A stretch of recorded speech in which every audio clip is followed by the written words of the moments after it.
Hello, ayan, welcome ulit class. So now let's continue our discussion again dun sa types of chemical reaction. For now naman po, we have a double replacement reaction. Uh, then we have a neutralization reaction and the redox reaction. Okay, so now let's start to discuss about the double replacement reaction. Okay, so let's proceed po. So in our last meeting, we're talking about single replacement reaction. In this video po, yung double replacement reaction naman po. Ganito naman yung kanyang format. Meron tayong dalawang compound. Sa given nyo sa reactant, dalawang compound na. Unlike dun sa single replacement, isang element tapos isang compound. So dito po, dalawang compound sila, tapos magpapalitan sila ng partner. So yun po yung double replacement reaction. So meron po tayong unang type ng double replacement reaction na may encounter dito. We have precipitation reaction. When say precipitation reaction, pag nag-mix po tayo ng dalawang compound, nagkakameron po ng insoluble solid na napoform as product. So, for example po, dito po sa experiment ng lead nitrate po na solution, mixed with potassium iodide solution, yung KI. Pag pinag-mix niyo po yung dalawa, makakabuo po kayo ng kulay yellow na precipitate. Yung precipitate po yun po yung lead iodide. And another product po niya, aqueous o soluble na product, we have KNO3. Dalawa pong product nitong dalawa. We have KNO3 at saka lead iodide. Then, ito pong lead iodide ay insoluble po siya. So that's why, if you mix these two compound, we have a reaction. And madidetermine natin kung may reaction siya o wala kung may mabubuong precipitate. Pag wala pong nabuong precipitate, no reaction po yung sagot natin dito. So, gagamitin natin guys ay itong 8 solubility rules. Meron po tayong 8 solubility rules.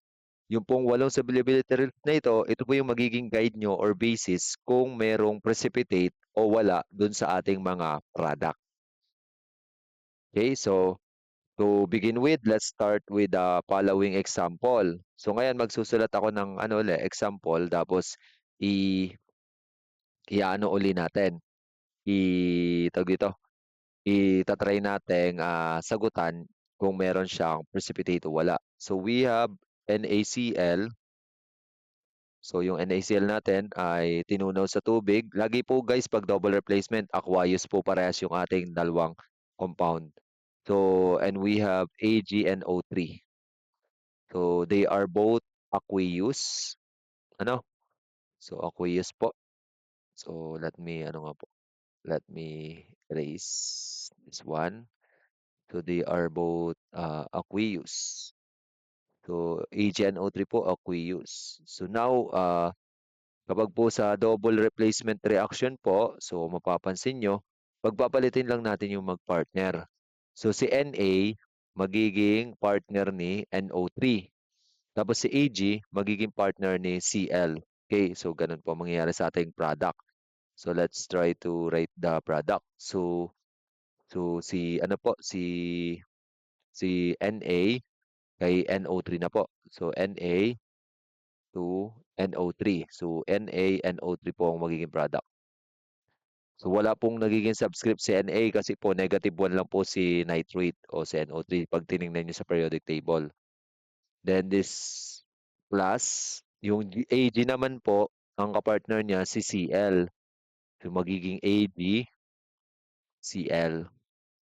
Tapos, ngayon po, dito sa dalawa, in order for the reaction of this double replacement to become meron tayong reaction na wala o malalaman nyo, gagamit tayo ng solubility rules. So, aalamin po natin kung sila ay soluble or hindi. Kailangan may isa dito na maging precipitate or insoluble dun sa solution kapag na-form yung product na yon. Yung katulad ng pinakita sa inyo kanina. So, nitrate, hanapin natin ang nitrate kung siya nabanggit kung anong rule. So, nitrate. So, rule number 3. Ayun, kita nyo, rule number 3. Ang sabi sa rule number 3, all nitrate, chlorate, and perchlorate, and acetate salts are soluble. So, sabi daw, kapag daw po nitrate, salt, ibig sabihin, kaya paano siya magiging salt? Kailangan may combine siyang metal. Ang kakombine ni nitrate ditong metal, sodium. So this is a soluble. Soluble po yan. So pag soluble po, lalagyan po natin ng label na aqueous. Siya po ay aqueous. Ibig sabihin, matutunaw siya dun sa solution. So hindi siya mag-a-appear. Pagkatapos yung i-mix yung aqueous NaCl at saka AgNO3. Next po na titingnan natin, si AgCl. Check niyo po uli sa rules kung saan po siya tatama. Hanapin po natin ang mga rule na tatamaan si chloride. Chloride. Yun. Rule number 4. Sabi sa rule number 4, chloride po. All chloride, bromide, and iodide, salt. Pag sinabing salts, may kakombine siyang metal. So ito po ay salts ni chloride. Salt ni chloride po, AgCl or silver chloride. Bale po, ang sabi sa rule, soluble daw po lahat ng mga salt. Kasama po si chloride, salt ni chloride. Yung pag dinagyan natin metal. Kaso nga lang, may exception. Except for those of Ag, Ag po. So ngayon po nakikita nyo, ang kasama po ni Cl ay si Ag. Kasama siya sa exception. Sabi po, soluble sana lahat. Kaso nga lang, if ang kasama ay si Ag, magiging insoluble na po. Sana po, nagets niyo po ha. Sabi, soluble daw lahat ng salt ni chloride, yung pag sinamahan yung metal. Kaso nga lang, may exception. At kasama doon si Ag. Ang nakikita niyo sa given, kasama niya si Ag. Kaya ito po ay magiging precipitate. So, ibig sabihin, ang final answer po natin, meron po siyang reaction. And this is your final answer. Yung buong equation na yan. So, ito po yung predicted product natin, guys. Doon dalawa. So, nagkameron siya ng precipitate. Ibig sabihin, with reaction. And then, after that, ibabalance na po natin. Titingnan natin kung balance. Ag natin isa, Ag isa, NO3 isa, NO3 isa, sodium isa, and chlorine isa. So, balance na po siya. Lalagyan na lang natin ng mga 1 sa unahan. So, 1. So, 1. Lalagyan na lang natin guys ng 1. Okay, that's it po. So, pagka po may nabuong solids, precipitate, ibig sabihin po with reaction po siya. And that is your final answer.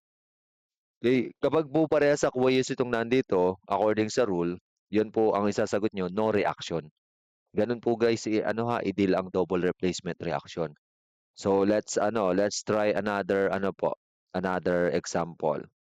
So let's say we have calcium chloride. Oh, calcium chloride ang given natin. Tapos tunaw din siya sa tubig, aqueous. Tapos ilalahok niyo daw sa another compound na tunaw din sa tubig. We have potassium sulfate. So K2SO4. Yan. Tapos aqueous din po siya, guys. Tapos, let's predict the product kung mayroong magiging precipitate. Ngayon po, ano po ulit ang step? Palitan po sila ng partner. Si Ca, magiging kapartner ni SO4. Tapos si K, magiging kapartner ni Cl. So now, let's write yung magkapartner. So, si K po at si Cl. So, our formula is KCl. Again, remember po the crisscross method. Ang K ay positive 1. Ang Cl ay negative 1. So, diyan po kinuha bakit KCl lang. Tapos next, ang sunod po nating pagpapartnerin ay si sulfate at saka si calcium. Si sulfate po, pag tinignan nyo sa periodic table, negative 2. Tama, dun sa baba ng periodic table nyo, dun sa polyatomic ion. Tapos si calcium ay positive 2. So parehas sila ng charge, 'di ba? Positive at negative 2. So wala silang magiging subscript. So just copy na lang po.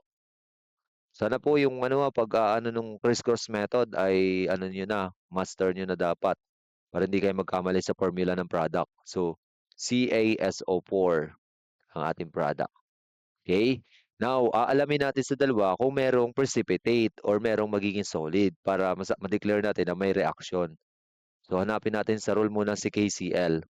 Ang sabi dito sa KCl, so chloride siya, no?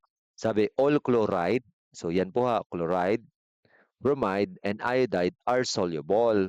Tapos ang exception lang ay si Ag, Pb at Hg. Hindi kasama si potassium. So ibig sabihin ng KCl ay soluble. So ang ile-label natin sa kanya aqueous. I hope malinaw po kung bakit aqueous. Kasi po, ang potassium naman po hindi kasama sa exception. Sabi kasi, all daw ng chloride salt ay soluble. And ang potassium hindi kasama sa mga exception na nabanggit dito. So that's why this is aqueous. Next po, CaSO4. So ang hahanapin naman natin dyan is yung rule tungkol kay sulfate.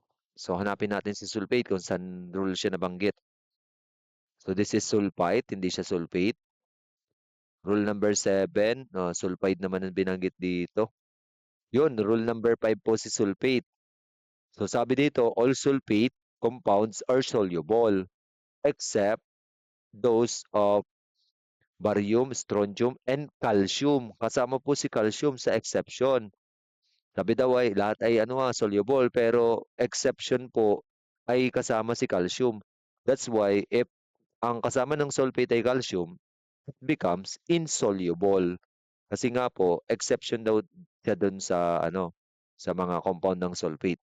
So bale po, ang isasagot po natin dito, magiging precipitate po siya. Siya po ay solid. So that's why, yan na po yung final answer nyo ng product. So may reaction. Kasi meron namang naging precipitate. So bali guys, ibabalance po natin. Ang calcium natin, isa. Calcium sa kabila, isa. Ang potassium dito, isa. Dito sa kabila, dalawa. Tapos ang sulfate, isa. Isa. So ang ibabalance natin, potassium. Ito, dalawang potassium. Ito, isa. Para maging dalawa din ang potassium sa kabila, lalagyan natin ng number 2 dito sa coefficient. Tapos, since naglagay tayo dito ng number 2, ang mangyayari po, mamumultiply din po yung 2 dun sa chlorine. So, pag na-multiply yung 2 dun sa chlorine, 2 na po yung chlorine dito, which is nagpa-balance din sa chlorine dahil may 2 tayong chlorine sa kabila. So, that's it na po. Yan na po yung balance chemical equation. So, lalagyan na lang po natin ng 1 dito sa mga unahan. So, I hope that's clear na po kung paano po ginagawa ang double replacement reaction, kung paano nagpe-predict ng product. So, para mas maano po, magets natin, isa pa pong example hanggang dalawa pa. So, we have PB, tapos NO3. NO3, tapos may 2 siya kasi positive 2 po daw ang PB dito. Plus, NaOH, sodium hydroxide, yan. Parehas po sila guys, ang given po lagi sa double replacement ay aqueous, tinunaw muna sa tubig bago sila paglahukin sa test tube. So ngayon, magkakameron kaya ng reaction yung dalawa pag pinaglahok natin sa test tube. So, paano po natin again ginagawa ang product?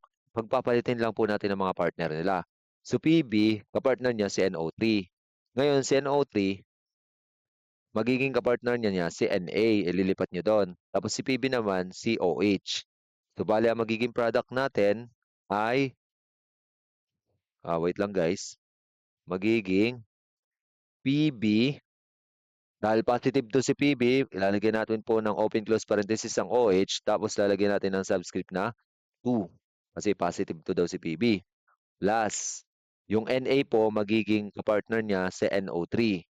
So, magiging formula lang po natin ay NaNO3. Kasi nga po, si NO3 ay negative 1, si Na ay positive 1. So, wala sila magiging subscript.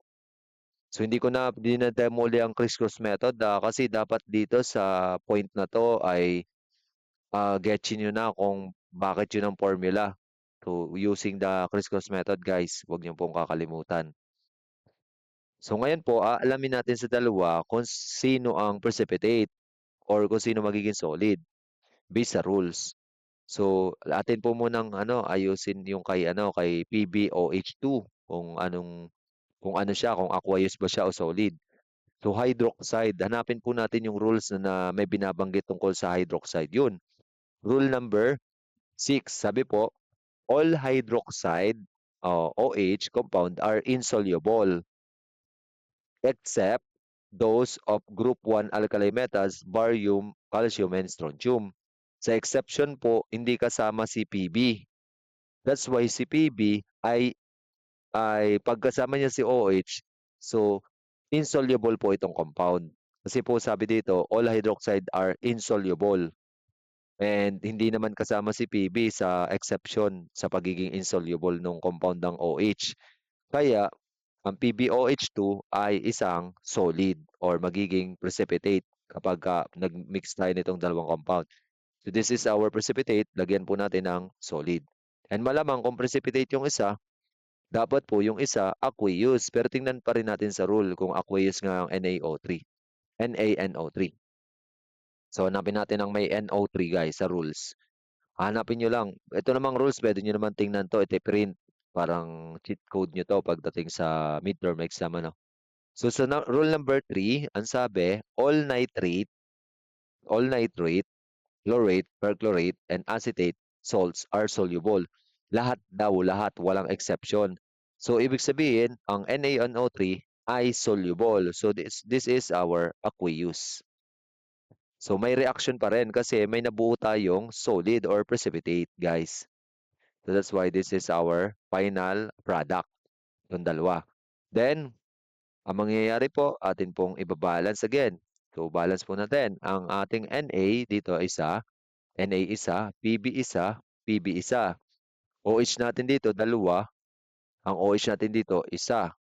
Ang NO3 natin dito, isa. Ang NO3 natin dito, dalawa. So, para mabalance po ang ating NOH dito, so since 2 dito, lalagyan po natin ng 2 dito sa unahan ng sodium. So, let's put 2 here.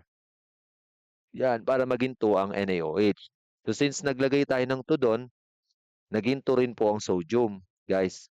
Naging sodium dito ay 2 sa reactant. Kaya gagawin din natin 2 ang sodium dito sa product. So, lagay lang tayo dito ng 2.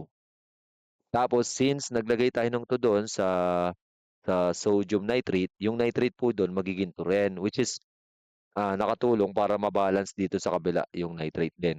Kasi 2 rin po yung nitrate dito. So 2 na rin dito.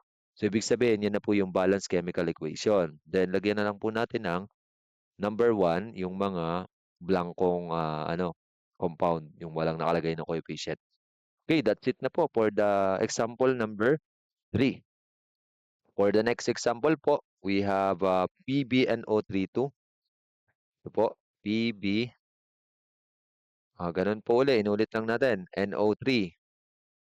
Tapos 2 plus ang ating pong ipinang-react ay Ki. Yan. So aqueous po sila guys parehas sa. Tinunaw muna sa tubig. Aqueous. Yan. Then, ganun po ulit. Partner, palitan lang po ng partner guys. So si PB, magiging kapartner niya si letter I. Tapos si K, magiging partner niya si NO3. So, bale, using the crisscross, I can write that this is KNO3, yung isang compound. Tapos yung isa naman ay PbI2. Kasi positive 2 po si PB at negative 1 si iodine. So, PbI2. Ngayon po, hanapin natin sa rules kung meron pong precipitate dyan sa dalawa. Si KNO3 po, so sabi nitrate. Hanapin natin ang nitrate. Nitrate. Where is nitrate or NO3? So, wait lang guys ha. Medyo challenging ang yun, all nitrate. Rule number 3 po tayo. All nitrate, perchlorate, and are soluble. So, wala pong exception. So, that is aqueous. Aqueous po itong ating KNO3 guys. Then, tingnan natin ang PbI2. So, PbI2. Saan po siya tatamang rules? Ito, tingnan natin tong rule number 4. All chloride, bromide, and iodide. Ayun po, iodide salts are soluble. Sabi daw lahat. So, pero may exception. Except for those kapag ang kasama ni iodide ay PB. So, kasama ni iodide dito ay PB. That's why this is insoluble. That's why, ang sagot natin dito, this is the solid. Ito po yung precipitate. Ito po yung mamumuo sa solution. Ito po yung una kong pinakita sa inyo kanina sa umpisa, yung yellow na precipitate. So, ayan po. Ganun lang po guys, ginagawa yung double replacement reaction. If hindi nyo po masyadong nakuha, pwede nyo pong i-rewind yung video. Okay? So, for your practice, try nyo po itong sagutan nitong mga sumusunod. Then screenshot niyo lang po yung rules dun sa unang slide para may tinginan kayo ng rules. Tapos 'pag nasagutan niyo 'to, i-save niyo lang diyan sa papel niyo at, paki-show po ng solution sa board sa next meeting. Then paki-explain po kung paano niyo nakuha yung sagot, okey? Next po natin na case sa double replacement reaction is there are double replacement reaction naman po bukod sa precipitate na ang naging product naman niya ay easily decomposed product. So, bale meron siyang product na dalawa tapos isa dun sa dalawa made-decompose pa based dun sa rules ng decomposition. So, let's say for example guys, bigyan tayo ng example. We have Na2CO3. So, that's our reactant. So, aqueous siya, tunaw sa water. Tapos paglalahukin natin sa test tube with ano, with HCl na aqueous din. Aqueous, tinunaw din sa water. Wait lang guys, burahin ko lang konti ito. Yan. Aqueous din daw po. So, aqueous. Yan, tinunaw din sa water. So, yan po, i-double replacement po uli natin yan muna.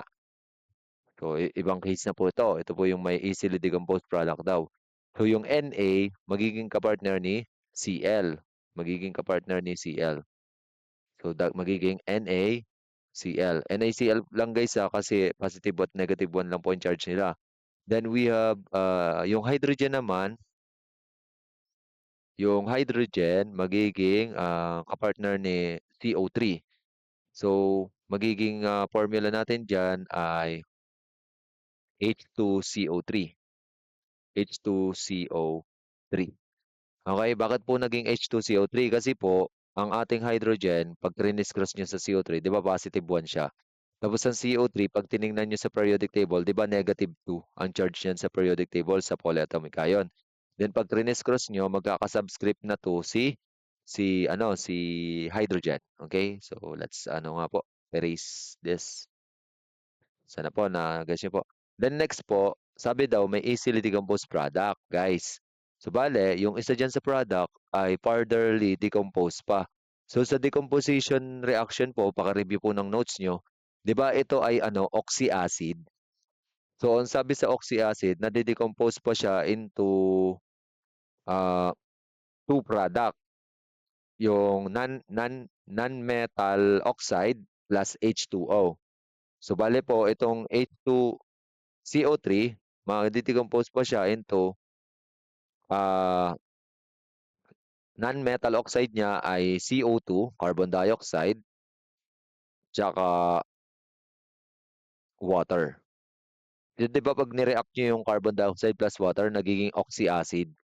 So, ang oxy acid niya ay carbonic acid. Yung carbonic acid, pag dinecompose natin, nagiging CO2 plus water. So, yan na po yung ating magiging final answer sa mga product na predict natin pa, guys. Basta tandaan nyo lang, guys, pag may isa sa product na oxy acid, they are this type of double replacement reaction, yung merong easily decomposed product. So, bale, our final answer is NaCl plus CO2 plus H2O. Bali, guys, ang nagiging product po sa gantong type ng reaction ay ah, tatlo. So yan, pagkatapos po niyan, ibabalance po natin guys. So bale po, tingnan natin ang hydrogen. We have two here and we have one here and we have two here sa hydrogen. So hindi balance ang hydrogen. Sa oxygen naman, we have three here and we have three here. Balance naman ang oxygen. Sa carbon, we have one here, balance ang carbon. And sa sodium, we have two here. So ang hindi natin balance ay sodium at saka ano, sodium at saka chlorine. Chlorine ba? No, no. Hydrogen pala. So, para mabalance ang hydrogen, ay lalagyan natin ng 2 dito. Kasi 2 dito yung hydrogen. So, let's put here 2. So, ibig sabihin, mababalance na po natin yung hydrogen. Pero ang nangyari sa chlorine, naging 2 rin ang chlorine.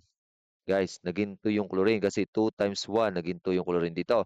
So, dito magiging 2 rin ang chlorine dito sa product. Kailangan natin lagyan ng 2 here. Yan. So ngayon po, tingnan natin kung balance na po.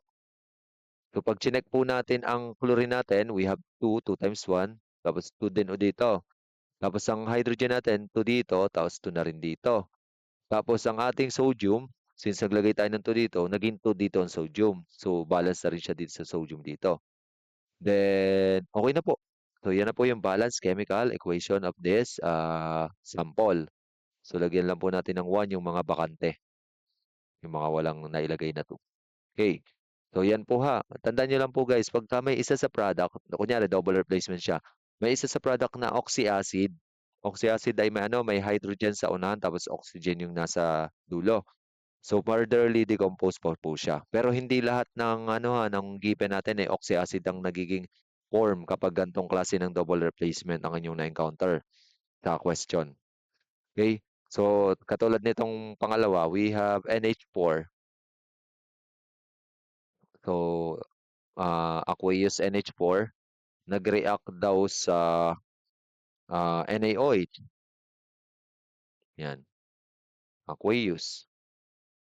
So if we are going to ano diyan to uh, double replace this, so yung atin pong magiging kapartner ni s- ni OH ay si NH4.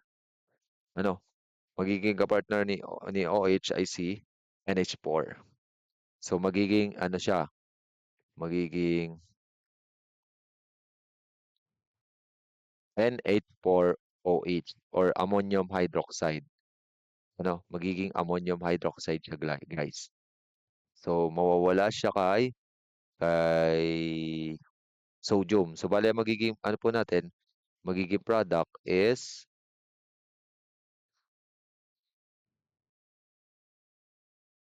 sodium metal plus NH4.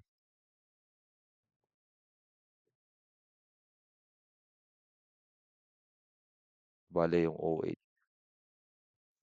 Wait. Magiging ano pala to? Magiging Na8. Magiging NaOH plus ammonium.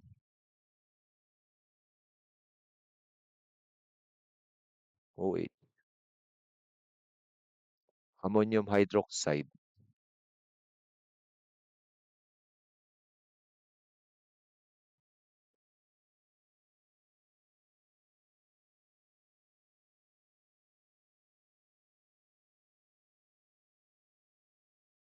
So, bali yan guys. So, tama nga magiging ano, maiiwan dito ay sodium metal. Tapos magiging initial product natin dyan is NH4OH. Ang furtherly decomposed dyan guys is yung NH3, yung NH4OH.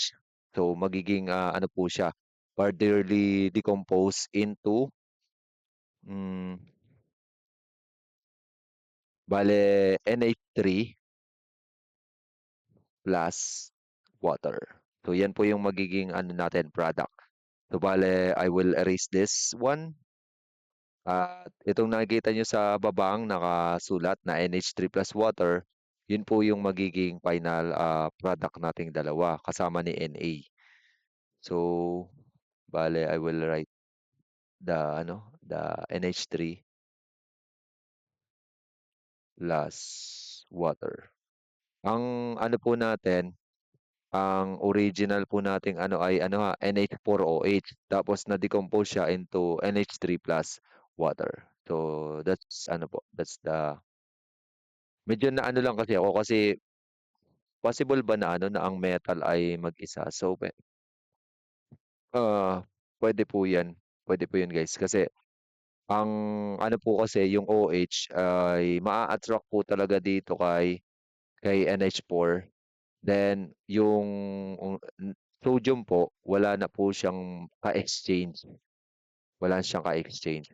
So bale, ang magiging product po nila is tatlo nitong dalawang ito. Tatlo po. We have sodium metal, NH3 plus H2. I hope you you get the point in this example.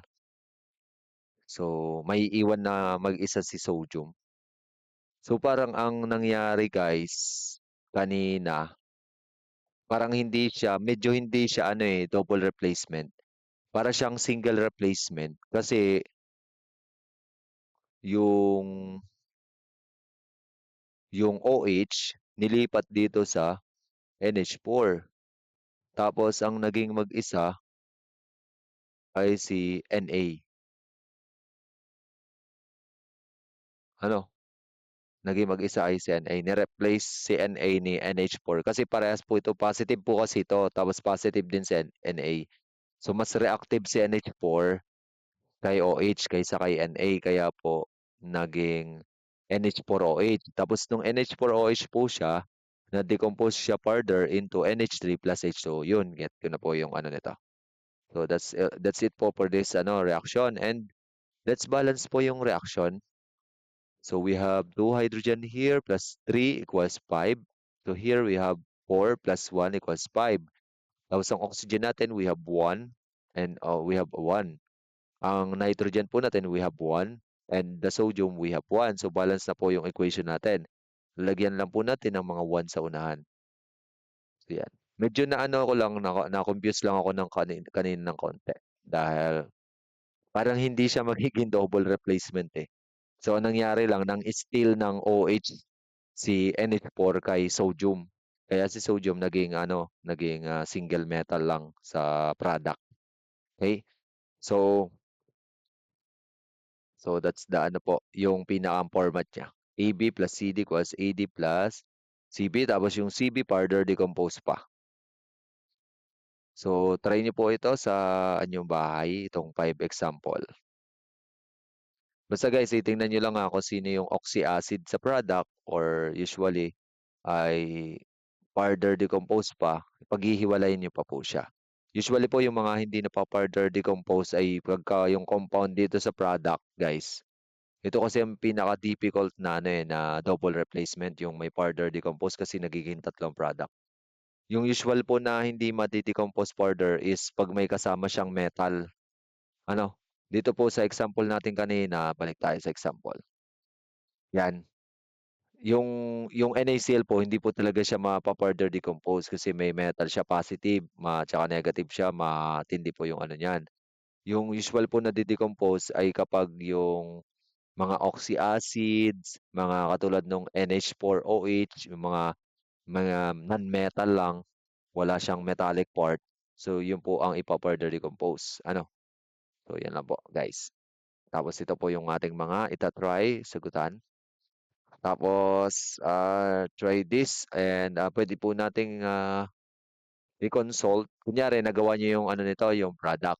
Tapos, kung hindi niyo pa sure kung siya yung i-decompose niyo, pwede niyo naman pang i-consult ng konti sa ano sa internet yung kung sino yung further decompose at anong nagiging ano niya. Okay? So, next po.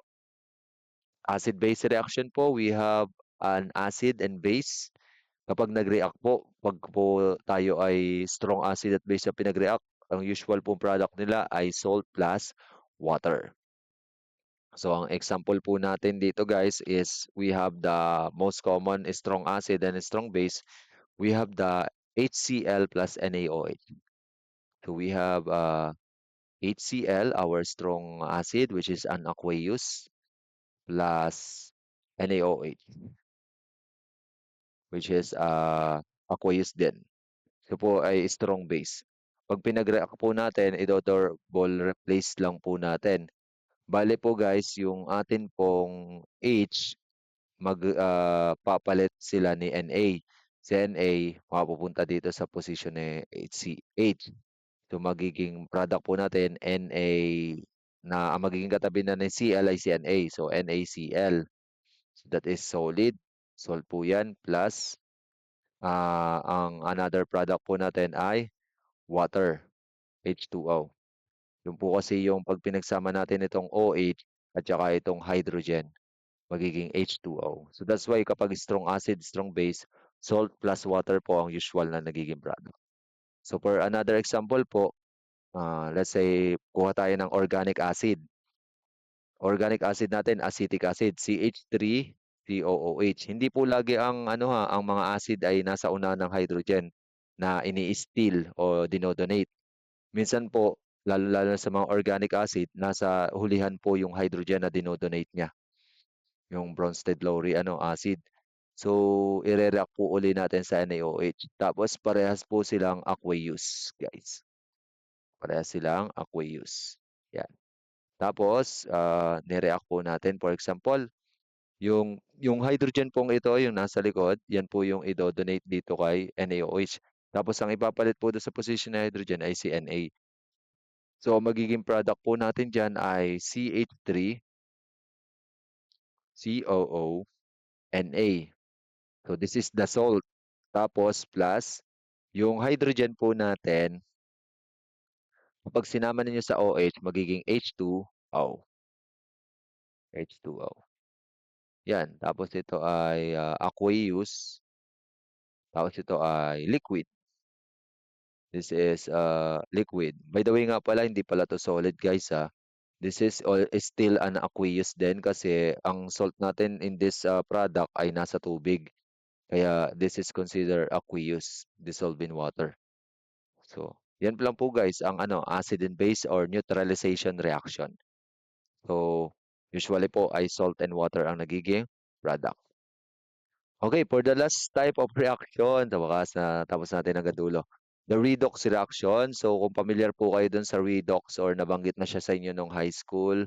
So, ibig sabihin po niyan ay reduction oxidation. Tandaan lang po natin ng oil rig. When you say oil rig, oxidation involves, yung I po ha, involves loss, loss of electron, ha? Oxidation involves loss of electrons, yun yung oil. Yung rig naman po, reduction, kapag reduction involves gain. When you say G, gain of electron. Kapag nag-gain po ng electron, reduction. Ibig sabihin, mas lalong nagiging negative yung charge. Kapag naman po nag-loss ng electron, oxidation. Ibig sabihin, nagiging positive yung charge. Okay? So for the following example po, let's say we have Mg. So muna, ipipredict muna natin yung product ha, tapos ah, aalamin natin kung siya ay redox reaction. Basta pag redox, meron tayong oxidize at reduce. Tapos meron tayong reducing agent at saka oxidizing agent. So we have magnesium, solid magnesium, reacted with oxygen. So we have oxygen gas. So it will form a product, magnesium oxide. So criss-cross po natin, magiging MgO lang po yung ating formula. This is solid. So ngayon, ang rule po sa redox para malaman nyo yung nag-reduce or nag-oxidize dito sa dalawa kung sino ang nag-oxidize at nag-reduce is we need to consider po na lahat po ng mga single, for example, lahat ng single walang kakombine na element. Example, O2, considered single din po siya kasi isang element lang siya. This one ay ang kanilang charge ay zero. Zero po yung charge nila guys. Kapag naman po yung element, may kakombine na po ibang element is aalamin po natin kung ano yung charge ng element doon sa combined na form niya doon sa other element. Okay? So let's try to solve this first example. Example, since ang magnesium natin single, walang kasama, so zero yung charge dito ng magnesium sa reactant. Ang oxygen po, wala din po siyang kakombine. So, dalawang oxygen po. So, zero din po yung charge niya, yung mga diatomic atom. Diatomic gas. They are zero din. Then, dito naman po sa kabila, ang magnesium natin, di ba wala kayong nakikitang charge sa taas? So, ibig sabihin, neutralize po dapat sila sa isa't isa. Oxygen po natin, di ba ang charge niya ay -2? Tama? Sa periodic table. Tapos, kung -2 itong kabila, ano dapat itong kabila para neutralize silang dalawa? +2.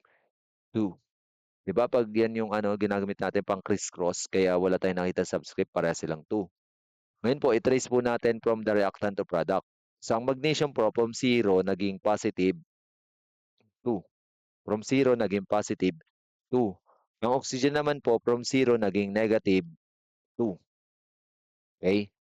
So when the element increase, naging positive po yung kanyang charge, ibig sabihin meron siya ng loss of electron. Tandaan niyo ha, when that element nagiging mas positive ang charge, natatanggalan siya ng negative. So ang nangyari sa kanya, loss of electron. So kapag po nag-loss siya ng electron, tandaan niyo pag mas nagiging positive, naglo-loss sila ng electron. Ang electron negative. Pag tinanggal yung negative sa kanila, nagiging positive sila. So that's why ang nangyayari sa kanila, oxidation. So ang ating pong magnesium ay na-oxidize. So let's write oxidize. So ang ating pong oxidized na reactant ay si magnesium. Next, yung kabila naman po, tingnan natin yung oxygen. So yung oxygen po ay zero naging negative 2. So naging negative siya.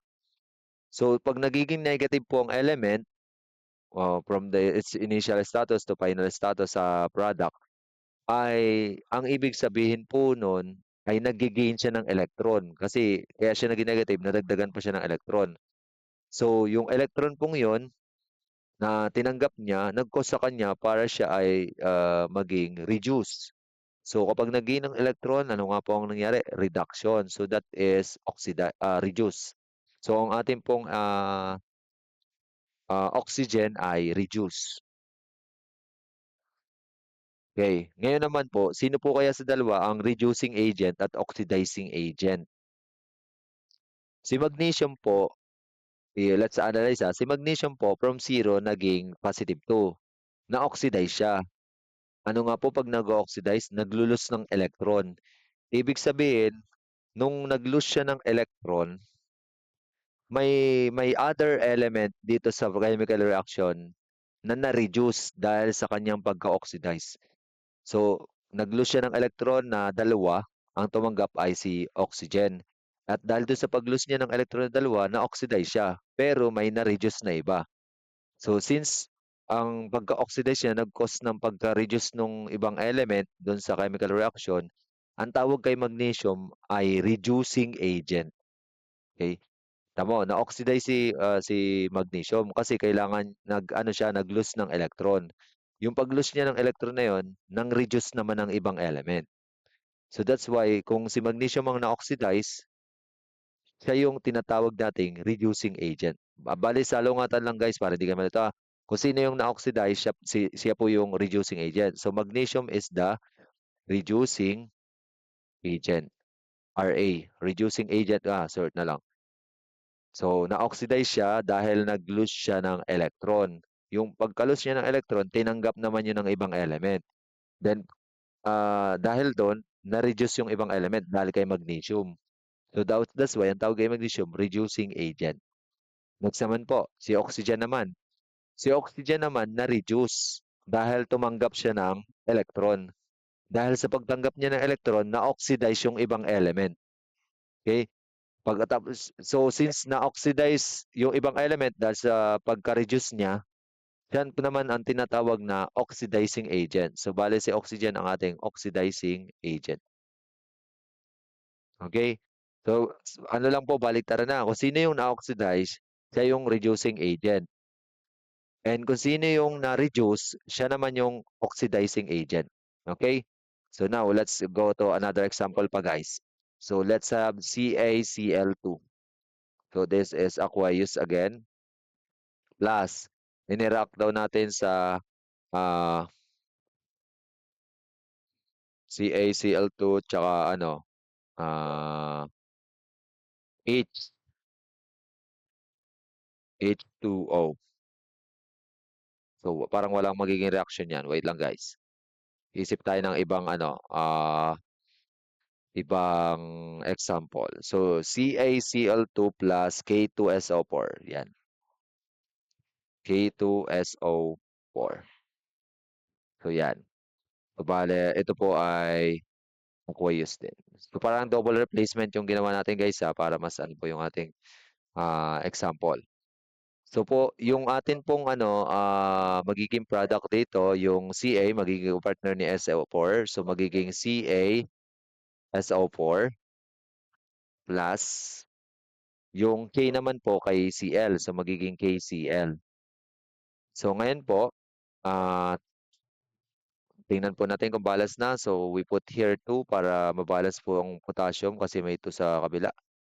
Then ang calcium po balance na, sulfate balance na. Okay na po. So lagyan lang natin ng 1, 1 and 1. So yan, okay na po. So ngayon po titingnan natin kung sino po ang kung ito po ay redox. Ha, titingnan natin kung ito ay redox o reaction. So ang calcium here, since ang atom po natin, ang chlorine po natin -1, so times 2 equals -2, 'di ba? -1 times 2 kasi subscript nung chlorine ay ano is -2. Kailangan po siyang i-neutralize ni calcium. So si calcium should be +2. Wait lang guys, burahin ko lang itong -2. So ang ating pong charge ng chlorine dito ay -1 tapos si calcium ay +2. Dito naman po kaya sa ano, sa K2SO4. So si K2 po dito +1, tama?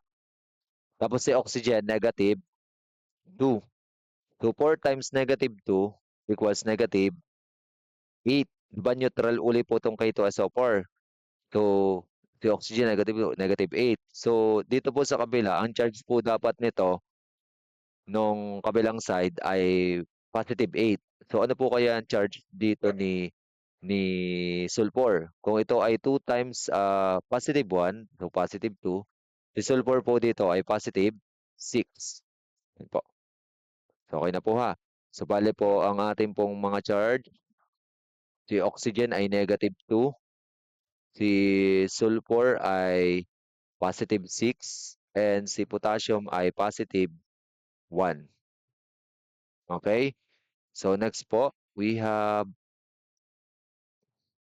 another po na ano, dito si oxygen ay -2, so times 4 equals -8. So si calcium dito ay +2. So ang atin po ang sulfur should be +6. Next po, dito po ang potassium ay +1, dito po ay -1. So atin pong i-analyze kung meron pong na-oxidize o na-reduce sa ating ano. 'Pag wala po, ibig sabihin ang sagot po natin dito sa reaction ay non-redox. So ang calcium po natin +2 dito sa reactant, pagdating sa product +2 pa rin. Ang chlorine po natin -1, pagdating sa product -1 pa rin. Ang potassium po natin +1 pa rin dito. -2, -2. So this reaction is, ang answer po natin is non-redox. May mga ganyan po papa-identify sa inyo kung redox o non-redox. This is non-redox. Wala pong na-oxidize or na-reduce. So again, gawa po tayo ng ano ng redox reaction. Ito po, redox po ito. EL plus AgCl. EL plus AgCl yields. Kapag po single replacement po natin ang EL at saka AgCl, magiging AlCl3. Kasi po +3 ang aluminum plus Ag. So ngayon po atin pong ibabalance. So ang ating pong Cl ay 3. Tapos po ang ating pong chlorine dito, Cl3 po dito sa kabila, dito po ay isa lang kaya lagyan natin dito ng 3. Tapos ang silver po natin naging 3 kaya lalagyan natin dito ng 3. Tapos lagyan na lang natin dito ng 1 para balance na po. Tingnan po natin kung siya ay redox or non-redox. So ang ating pong ano, mga single ay automatic po ang kanila pong charge ay 0. So ang aluminum natin 0 dito. Tapos ang silver natin 0 dito sa kabila kasi mag-isa lang siya. Next, meron po tayong combined na chlorine at saka AgCl. May charge po yan kapag combine na po siya sa other element. So since neutral po ito, kung -1 itong chlorine, +1 ang silver. Next, dito naman sa kabila. Kung negative 1, itong chlorine, tinimes nyo sa 3, kasi may 3 may 3 yung subscript, tinimes nyo sa 3, it can become negative 3. So, ano po yung charge ni aluminum para ma-neutralize yung negative 3? It should be positive 3. So, positive 3 si ano. So, trace lang po natin kung anong nangyari. Anong nangyari kay aluminum? From 0 naging positive 3. Tapos si chlorine, same lang, negative 1, negative 1 pa din si chlorine. Pero si silver, from positive 1, naging 0. Okay? So what happened to aluminum? Tumaas ang charge, naging mas positive. Naging mas positive siya. Oxidize o reduce? That is, oxidize. Oxidize po kasi naging positive siya lalo. Yung kabila naman, from positive 1, naging 0. Bumaba yung charge niya, na bumaba sa pagka-positive, na papalapit sa negative. That is, reduce. Reduce naman po itong kabila. Yan, very good. Tapos dito naman po sa kung sino po yung reducing at oxidizing agent, since ang ating pong aluminum ay na-oxidize, magkokos naman yun para ma-reduce yung ibang element. Kaya siya po ang tinatawag na reducing agent. So kung sino na-oxidize siya po yung reducing agent. So si aluminum ay reducing agent. Dito naman po sa kabila, si silver ay na-reduce. So since siya ay na-reduce, siya naman po yung oxidizing agent. Oxidizing agent. O na lang at saka A. Oxidizing agent ay si silver. Kasi since tumanggap siya ng ng electron, na-reduce siya, na-reduce yung sarili niya. Pero yung tinanggap niyang yun ay galing sa ibang element na na-oxidize dahil sa kanya. Kaya ang tawag sa kanya, oxidizing agent. Basta baligtaran lang guys, kung sino yung na-oxidize, reducing agent. Kung sino yung na-reduce, oxidizing agent. Okay, I hope ay clear na po sa inyo ang redox. And paano po madedetermine kung siya ay redox or non-redox? Yun po ang usual yung tinatanong dito sa topic na to. Okay, so patry naman po nito sa inyong bahay and sagutan niyo po ulit. Tapos send niyo na lang po sa akin yung yung answer kung may gana kayong magpa-check. Pero pag hindi naman po, kahit sa classroom na lang po, recitation na lang po natin sa board and paka-explain po ng inyong sagot. Okay? So, I hope okay na po tayo sa types of chemical reactions and naibigay ko na po sa inyo lahat ng instruction or mga example ng bawat types ng chemical reaction. That's all for this video and God bless you all to your midterm exam.